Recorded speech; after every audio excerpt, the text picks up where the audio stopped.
하박국 두 번째 말씀입니다. 하박국 1장 12절부터 2장 20절까지 하박국의 두 번째 하나님께 기도하는 내용과 그리고 하나님이 응답해 주시는 그 내용입니다. 여기서 하박국은 하나님께 이렇게 부르짖습니다. 왜 악인이 자기보다 의로운 사람을 삼키는데 왜 하나님은 잠잠하십니까? 다시 얘기해서 첫 번째 하박국이 하나님 앞에 기도했을 때 하나님이 뭐라고 응답하시냐면 바벨론이 저 갈대아인이 이제 이 유다를 쓸어버릴 것이다 하는 그 말씀을 주십니다. 거기에 대해서 이 하박국이 말합니다. 저 갈대아인 바벨론은 하나님을 믿지 아니하는 악인입니다. 물론 우리 이 유다인이 죄인임을 고백합니다. 그런데 우리보다 더 악한 하나님을 전혀 모르는 자가 어찌하여 그래도 죄인이지만 하나님을 믿는 하나님의 백성을 이렇게 공격하고 무자비하게 멸망시키는데 어떻게 하나님이 거기에 가만히 계실 수 있겠습니까? 라는 그 질문입니다. 이 질문은 사실 누구든지 할 수 있습니다. 우리나라도 마찬가지죠. 어찌하여 믿지 아니하는 이방 이웃 나라가 우리나라를 이렇게 삼키는데 그냥 가만히 있습니까? 어찌하여 하나님을 대적하는 공산주의 나라가 이 나라를 공격하는데 어찌하여 하나님께서는 저들을 내버려 두신단 말입니까? 우리 그렇게 기도할 수 있지 않겠습니까? 이때 하나님께서 2장에 이렇게 말씀하십니다. 2장 2절에 보면은 이 묵시를 기록하라. 명백히 새겨라. 달려가면서도 읽을 수 있게 하라. 그러니까 뛰면서도 읽을 수 있을 정도면은 작은 글씨가 아니겠죠. 큰 글씨, 분명하게 읽을 수 있는 글씨, 그거로 기록하라 라는 그 말씀입니다. 더 이상 이 하나님의 말씀을 내가 못 봤습니다, 못 들었습니다 라고 말하지 못하도록 크게 분명하게 또박또박 잘 써서 모든 하나님의 백성들이 다 보게 하라. 지금 이것은 무엇을 말하죠? 하나님의 분명한 뜻입니다. 그리고 하나님의 그 뜻을 거역할 수 없다는 확실한 선언이시기도 합니다. 그러면서 3절에 왜 바벨론이 너희들을 진멸하려고 하는 것을 하나님이 허용시키시느냐, 그 이유에 대하여 말씀합니다. 첫 번째 3절입니다. 묵시는 정한 때가 있다. 이게 하나님의 때가 있다는 얘기입니다. 지금 이 때는 하나님의 백성이라고 자처하는, 그러나 하나님 앞에 범죄한 유대인이 심판받을 때이다. 그러나 너희들이 손가락질하고 있는 저 악인들도 마찬가지 심판의 때가 있다. 여기 그 내용이 바로 3절입니다. 비록 더딜지라도 기다리라. 지체되지 않고 반드시 응하리라. 여기서 우리가 분명히 짚고 넘어갈 것은 베드로전서 4장 17절 말씀입니다. 하나님의 심판은 어디에서부터 시작한다고요? 하나님의 집에서 시작합니다. 바로 성전에서부터 심판이 시작됩니다. 하나님의 사람부터 먼저 심판이 시작됩니다. 그래서 성령께서 베드로 사도를 통해서 말씀하신 것이 하나님의 집에서 심판을 시작할 때가 되었다. 그러니 하나님의 집이 이 정도 심판을 받는다면 하나님의 복음을 순종하지 않은 자는 어떠한 심판을 받겠느냐. 아마 그것보다 훨씬 클 거라는 것을 암시하는 내용이죠. 그리고 그 주의 날은 도둑같이 오게 되죠. 베드로후서 3장 10절입니다. 근데 왜 이런 심판을 하십니까? 14절입니다. 물이 바다를 덮음같이 여호와의 영광을 인정하도록, 여호와의 영광이 나타나도록 하기 위함입니다. 다시 얘기해서 이 일을 통하여 모든 입이 예수 그리스도를 주라 시인하고 하나님 아버지께 영광을 돌리게 하기 위함입니다. 성도 여러분, 믿지 아니하는 자에게는 심판이나 동일한 역사도 믿는 자에게는 징계가 됩니다. 왜냐하면 징계는 회복의 기회를 하나님이 주십니다. 그러나 심판은 회복이 없습니다. 그것으로 끝입니다. 그래서 이 유대인, 이 하나님의 백성에게는 세상적으로 보면 심판이지만, 그러나 유대인의 입장에서 봤을 때는 심판이 아니라 징계입니다. 이는 바로 하나님의 백성을 다시 의와 평강의 열매를 이 징계를 통하여 맺기 위함입니다. 히브리서 10장입니다. 또 이러한 역사를 통하여 온 세상이 잠잠하게 됩니다. 여기 20절 보십시오. 오직 여호와는 그 성전에 계시니 온 땅은 그 앞에서 잠잠할지니라 라고 말씀합니다. 시편 110편 1절에서도 하나님께서 다윗의 주, 바로 하나님의 아들, 이렇게 말씀하시죠. 내가 너의 원수로 너의 발판이 되게 하기까지 너는 내 오른쪽에 앉아있으라 라는 그 말씀이 바로 이 말씀입니다. 모든 무릎을 예수의 이름으로 꿇게 함으로 온 세상이 잠잠하도록 하기 위해서 지금 하나님께서는 바벨론을 들어서 유다를 징벌하십니다. 그렇다면 의인은 어떻게 살아야 됩니까? 믿음으로 말미암아 삽니다. 그것이 여기 4절입니다. 의인은 그의 믿음으로 말미암아 살리라. 믿음은 바라는 것들의 실상이요 보이지 않는 것들의 증거다라고 기록합니다. 그래서 이 히브리서 11장에 어떻게 살아야 됩니까 하는 내용이 쭉 기록되어 있습니다. 자, 여기서 다시 또 새로운 것을 한번 보겠습니다. 왜 하나님께서는 유다에게 이러한 환난을 허용하십니까? 특별히 이 이방인, 하나님을 알지 못하는 이방인을 통해서 왜 유다인을 징벌하십니까? 왜냐하면 하나님은 죄를 용서하시나 벌은 면제하시지 않습니다.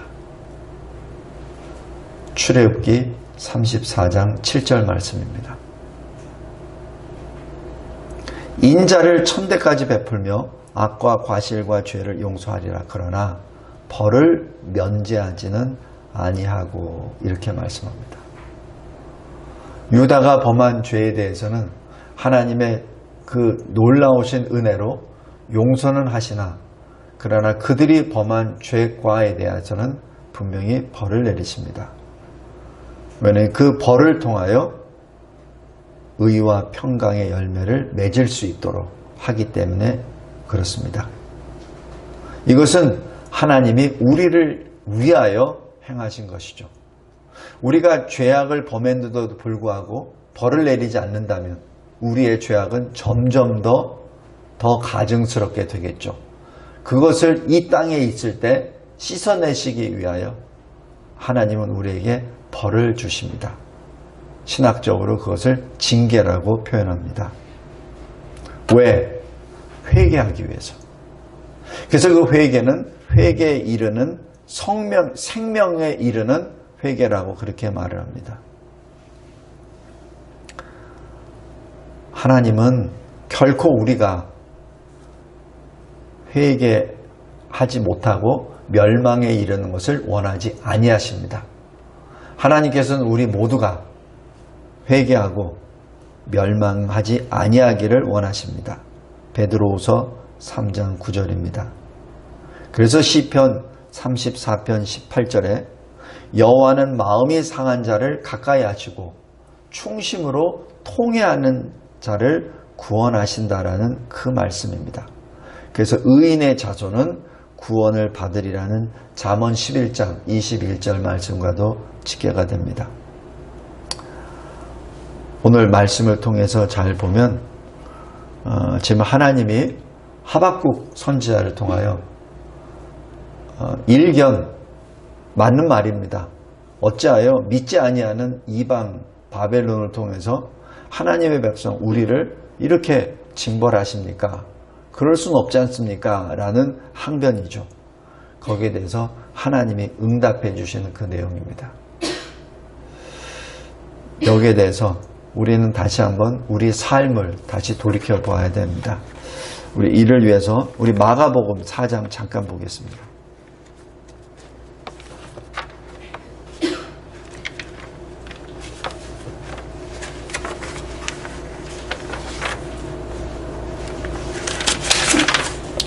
마가복음 4장 35절부터 41절까지 말씀 잠깐 보겠습니다. 예수님이 제자들에게 말씀하십니다. 우리가 저편으로 건너가자. 그래서 제자들은 순종하고 건너갑니다. 그런데 광풍이 일어서 배가 가라앉게 되었습니다. 그때 제자들이 예수를 찾죠. 그런데 예수님은 편안하게 주무시고 계십니다. 그러자 제자들이 말하죠. 선생님, 우리가 죽게 된 것을 돌보지 아니하시나이까. 그러자 예수께서 깨어 바람을 꾸짖으셔 바다더러 잠잠하라, 고요하라 명하십니다.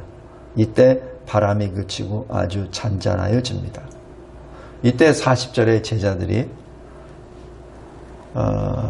무서워하되 예수를 하나님의 아들로 고백하지 아니하고 이렇게 말합니다. 그가 누구이기에 바람과 바다도 순종하는가 이렇게 말합니다. 이미 제자들은 예수님의 놀라우신 이 표적과 이적을 다 보았습니다. 주님이 주시는 말씀도 다 들었습니다.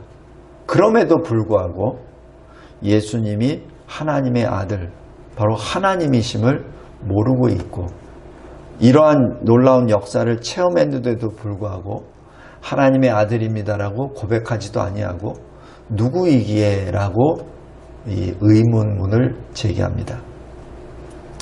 성도 여러분, 왜 하나님의 말씀에 순종했는데 고난이 오죠? 주님이 말씀하셔서 갔는데 왜 광풍이 오죠?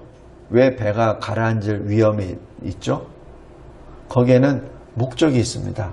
첫 번째는 환난이 있었으니까 제자들이 예수를 찾죠. 만약에 환난이 없었다면 예수를 안 찾았을 겁니다. 제자들은 나름대로 노력했을 거예요. 전직이 어부였던 제자들이 많이 있으니까. 근데 자기들이 암만 해도 안 되겠거든. 그러니까 예수를 찾죠. 왜 환난이 옵니까? 왜 하박국이 하나님께 기도하죠? 환난이 오니까. 나라가 멸망한 지경에 가까이 치니까 하나님께 다급해서 기도하는 거 아니에요? 처음에 첫째 기도는 그냥 평안하게 하나님 이 나라 백성의 어떻게 이렇게 강팍해지고 하나님을 멀리합니까? 라는 기도했다가 하나님께서 갈대아인을 들어서 이 나라를 내가 쓸어버리겠다고 하시니까 그제서야 이 간구하게 되죠. 더 간절하게 기도하게 되죠. 성도 여러분, 우리가 하나님의 사람으로 삽니다. 그런데 왜 일이 잘 안 되죠? 왜 아직까지도 내가 기도하는 그 기도의 내용이 왜 풀리지가 않죠? 왜 나는 하나님의 사람으로 산다고 하는데 내가 하는 일은 왜 이렇게 되지 않죠? 왜 하는 족족마다 이렇게 풍랑이 일죠? 하나님께서 허락하신 대로 말씀대로 순종했는데. 첫 번째 이유, 평탄하다면, 형통하다면 네가 나에게 돌아오겠느냐? 네가 형통한다면 나에게 기도하겠느냐? 그 얘기입니다. 하박국이 부르짖는 것도 환난 때문에 기도하죠. 환난 때문에 더 간절히 하나님을 찾게 되죠. 여기 배에 있었던 제자들도 마찬가지입니다. 제자들에게는 죽음에 가까운 환난이 왔습니다. 그러니까 예수를 찾죠. 두 번째, 예수를 찾다 보니 예수님은 주무시고 계세요. 그러니까 불평하죠. 그것이 우리 기도 내용의 어떤 부분이 됩니다. 내가 기도를 이렇게 10년, 20년 했는데 하나님은 주무시고 계시는 겁니까? 왜 아직도 제 기도가 아직도 성이 안 차십니까? 제 믿음이 아직도 믿을 만하지 못하십니까? 이런 거. 내가 이렇게 헌신 봉사했는데 아직도요? 이런 어떤 불평에 섞인 그러한 기도를 할 때가 있죠. 주님께서는 모든 것을 아시고 아무 말씀 안 하십니다. 39절에 일어나서 바람을 꾸짖으십니다. 잠잠하라 고요하라. 성도 여러분, 왜 고난을 주십니까? 주님을 만나라고. 지금까지는 주님을 그냥 현자 주님, 귀신을 쫓아내는 능력의 사람, 병을 고쳐주는 어떤 특별한 사람, 설교를 잘하는 어떤 사람으로만 예수를 만났다면 이 사건을 통하여 천지를 창조하시고 다스리시는 왕 중의 왕이요 만주의 주이신 주님을 만나라는 얘기죠. 우리가 환난을 당합니다. 고난을 당합니다. 왜? 주님을 만나라고. 어떤 주님? 창조의 주님, 구원의 주님, 우리의 왕이신 그 주님을 만나라는 얘기입니다. 하나님께서 우리에게 주신 이 고난과 환난이 바로 그 목적이 있습니다.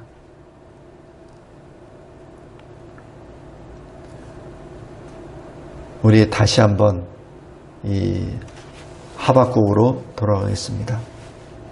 왜 하나님께서는 유다에게 이런 환난을 주십니까? 하나님께서는 아무 말씀 안 하십니다. 2장 2절에 이 묵시를 명백히 새겨라. 그리고 달려가면서도 읽을 수 있게 하라 라고 하시면서 3절에 정한 때가 있다 하시는 그 말씀을 주십니다. 정한 때가 있다. 우리 시편 73편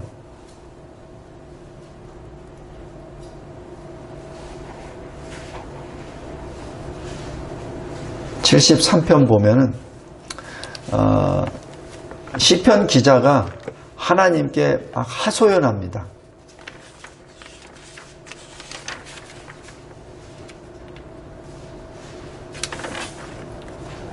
3절 내가 악인의 형통함을 보고 오만한 자를 질투하였음이로다 이렇게 말하면서 어떻게 악인은 이렇게 잘 돼갑니까? 나는 거의 넘어질 뻔하고 꼬꾸라질 뻔했는데 어떻게 악인은 그렇게 잘 됩니까? 라는 그 부르짖음이 계속해서 나옵니다. 여기 12절 보십시오.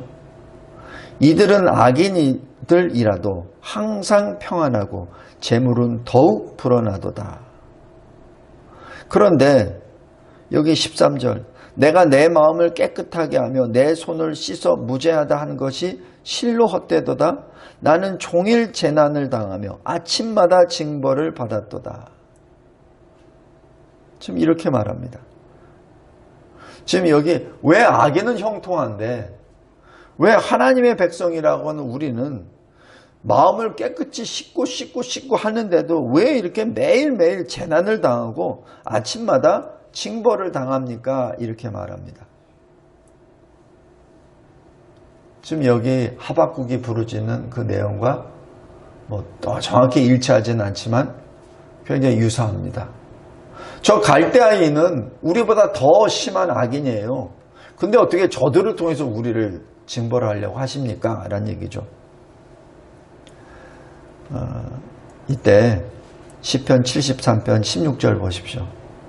내가 어쩌면 이를 알까 하여 생각한즉 그것이 내게 심한 고통이 되었더니 풀리지가 않는 이 문제 때문에 굉장히 괴로워했습니다. 그런데 17절 하나님의 성소에 들어갈 때야 그들의 종말을 내가 깨달았나이다. 지금 성소에 들어갔다는 얘기는 뭐죠? 예배드렸다는 얘기고 거기서 하나님의 말씀을 들었다는 얘기고 기도했다는 얘기죠. 그죠? 성소에 들어가니까 이제야 깨달게 된 겁니다. 왜 악인이 그렇게 형통했는지, 왜 내가 그렇게 재난을 계속 당했는지 알게 되었다는 그 사실입니다. 왜? 아까 마가복음 4장에 보았던 것처럼 예수의 제자들이 주님의 말씀대로 순종했으나 만난 것은 풍랑입니다. 위협입니다. 사망에. 그런데 거기서 무엇을 만났죠? 주님을 만났잖아요. 그냥 사람 예수가 아니라 하나님 예수를 만났잖아요. 그리고 그 환난을 통하여 더 간절하게 기도하게 됐잖아요. 성도 여러분, 이것이 하박국 선지자에게 주신 하나님의 응답입니다. 하박국 선지자가 기도했다고 해서 유다가 어떤 징계가 면해지고 사라지고 하는 게 아니에요. 그런데 하박국은 하나님의 말씀을 듣고 성소에 들어갔을 때 그제야 깨닫게 됐던 시편 기자 73편 그 기자의 고백처럼 주님이 주시는 이 묵시의 계시를 보고 깨닫게 된 것이죠. 이것이 말씀의 역사입니다. 이것이 우리가 왜 말씀을 늘 읽고 묵상하고 말씀을 붙잡고 기도해야 되는 그 원인이요. 그 말씀을 붙잡고 예배를 드리는 이유이기도 합니다. 그래서 그러한 사람은 어떻게 살죠? 히브리서 11장 있는 것처럼 믿음으로 삽니다. 어떻게? 하나님께 더 나은 예배를 드립니다. 하나님께서 주시는 그 경고를 받고 아직 이루어지지 않은 그 경고를 받고 경외함으로 순종하는 노아처럼 살죠. 바보같이 살죠. 산꼭대기에다가 방주를 지는 바보같이. 그것이 믿음의 사람의 삶입니다. 아브라함처럼 약속은 받았으나 그 약속의 그 궁극적인 땅이 어떻게 된 건지 잘 모르고 갈 바를 알지 못하고 가는 대로 계속 순종으로 가죠. 그러면서 자기 자신의 본향은 이 땅이 아니라 하늘에 있다는 것을 고백하는 순례자임을 고백하며 나아갑니다. 그리고 요셉처럼 자기 해골을 나중에 출애굽할 때 가지고 나아가서 우리 이스라엘이 머물 하나님이 약속하신 땅은 이 애굽이 아니라 바로 가나안 땅임을 증거하라. 그래서 내 해골을 가지고 나아가라 라는 요셉의 유언, 바로 자기의 삶과 죽음을 언약의 증거로 사용하라는 그 유언이 바로 믿음의 죽음입니다. 모세처럼 궁궐에서 왕자로 편안하게 잠시 낙을 누리는 것을 원하지 아니하고 오히려 하나님의 백성, 자기 백성과 함께 고난을 받기를 더 좋아하는 그 삶이 바로 믿음의 삶입니다. 여리고성에 있는 기생 라합을 보십시오. 그 여리고성에 있는 그 수많은 사람이 하나님의 역사를 다 보고 들었는데도 불구하고 라합만 그 복음을 받게 되죠. 그래서 두 정탐꾼을 평안히 영접하고 구원을 받지 않습니까? 성도 여러분, 이것이 믿음의 행보입니다. 오늘 여기 하박국 2장 4절에 의인은 그의 믿음으로 말미암아 살리라 하는 그 말씀, 이 말씀을 크게 기록하고 명백하게 기록해서 달리면서도 읽을 수 있게 하라는 하나님의 말씀의 핵심입니다. 성도 여러분, 꼭 기억하시기 바랍니다. 나에게 임한, 이 나라에게 임한, 이 교회에 임한 여러 가지 환란이 있습니까?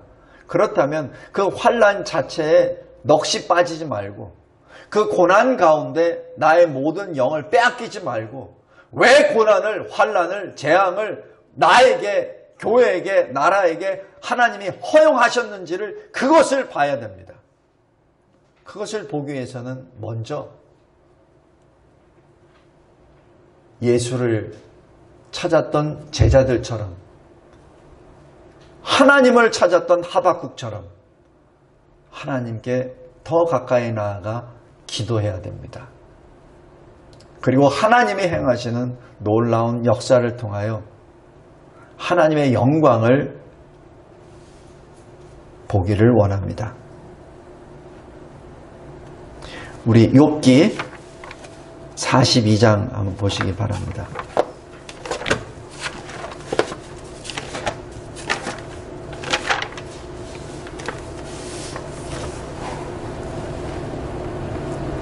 욥기 42장 5절 말씀입니다. 욥이 자기가 해결할 수 없는, 자기가 풀 수 없는 수수께끼 같은 그 자기 자신에게 임한 그 환난에 대하여 세 친구에게 변론도 하고 계속 그렇게 하면서 했을 때 하나님이 욥기 38장에 계시하시면서 꾸짖으시죠. 그 꾸짖음을 다 듣고 난 다음에 5절에 욥이 이렇게 고백합니다. 내가 주께 대하여 귀로만 듣기만 하였사오나 이제는 눈으로 주를 배움나이다. 성도 여러분, 바로 이 차이. 내가 지금까지 귀로만 들었는데 이제 눈으로 배웠습니다라는 그 고백이 바로 예수를 그냥 한 능력자로, 인간으로 보았던 제자들의 눈이 이제는 하나님으로, 하나님 예수로 보이는 그 전환점이 되는 것이죠. 하박국도 마찬가지. 이 환난을 그냥 보고만 계시는 하나님, 어떤 면에서는 하나님께서 우리를 돕지 못하시는 어떤 분이 아니신가 라고 생각할 정도로 되었었던 그 차원에서 하나님의 영광을 볼 수 있는 하박국. 하나님께서 언약은 주셨는데 그 언약을 언제 이루실 겁니까? 라는 약간 하나님을 원망하는 쪽의 그런 하박국의 기도였다가 다시 주님이 주시는 분명한 그 말씀, 의인은 믿음으로 말미암아 살리라는 그 말씀에 하나님의 영광을 보았던 그 하박국의 그 눈처럼 욥이 하나님께서 주시는 38장부터 41장까지의 그 말씀을 통해서 자기 자신에게 임한 모든 환난에 대한 그 원인이 바로 하나님으로부터 나타났고 그 하나님의 뜻이 무엇이라는 것을 자기가 영적으로 깨달았을 때 고백하는 것. 내가 지금까지는 귀로만 들었다가 이제는 눈으로 확인합니다. 하나님의 영광을. 바로 믿음의 격상입니다. 그래서 믿음의 격상된 욥이 제일 먼저 한 게 뭐죠? 6절입니다. 내가 스스로 거두어드리고 티끌과 재 가운데 회개하나이다.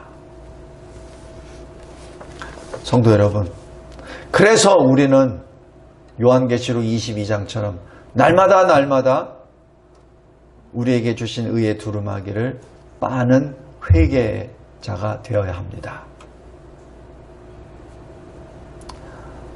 말씀을 맺겠습니다. 바벨론은 어떻습니까? 5 재앙을 받죠. 그것이 6절에서부터 20절입니다. 자기 행위대로 심판을 받습니다. 바벨론은 징계의 막대기로서만 하면 됩니다. 그리고 하나님의 영광을 나타내야 됩니다. 그런데 바벨론은 어떻게 하죠? 탐욕을 채우죠. 다른 나라의 재물을 탈취하죠. 강포와 폭정을 하죠. 잔악을 행하죠. 그리고 우상을 섬깁니다. 이 모든 것이 하나님의 역사임을 무시하고 자기 우상으로 쫓아가 버리죠. 그래서 이 바벨론도 징계의 막대기로 쓰임을 받다가 바로 버림을 당하는 그러한 진정한 심판을 받게 됩니다. 자기 행위를 따라 심판을 받게 됩니다. 하박국 2번째 하나님께 부르짖는 기도와 응답입니다. 하나님께서는 우리를 보고 계신 하나님이시오. 하나님은 우리에게 먼저 말씀하시고 그 말씀을 이루어 가시는 하나님이시오. 그리고 그 하나님은 늘 우리와 함께 계시는 임마누엘 주님이십니다. 그 하나님 앞에 더 가까이 나아가 주의 영광을 뵙는 저와 여러분이 되시기를 주 예수 그리스도의 이름으로 기도합니다. 감사하고 감사합니다. 하박국이 만난 주님을 우리가 또 말씀을 통하여 만나게 해주심에 감사하고 이 하박국을 통해서 다시 주의 영광을 찬송하는 우리 모두가 되게 하옵소서. 환난 가운데 고난 가운데 주의 이름을 찬송하며 감사 경배하는 우리가 되게 하옵소서. 예수 그리스도의 이름으로 기도드리옵나이다. 아멘.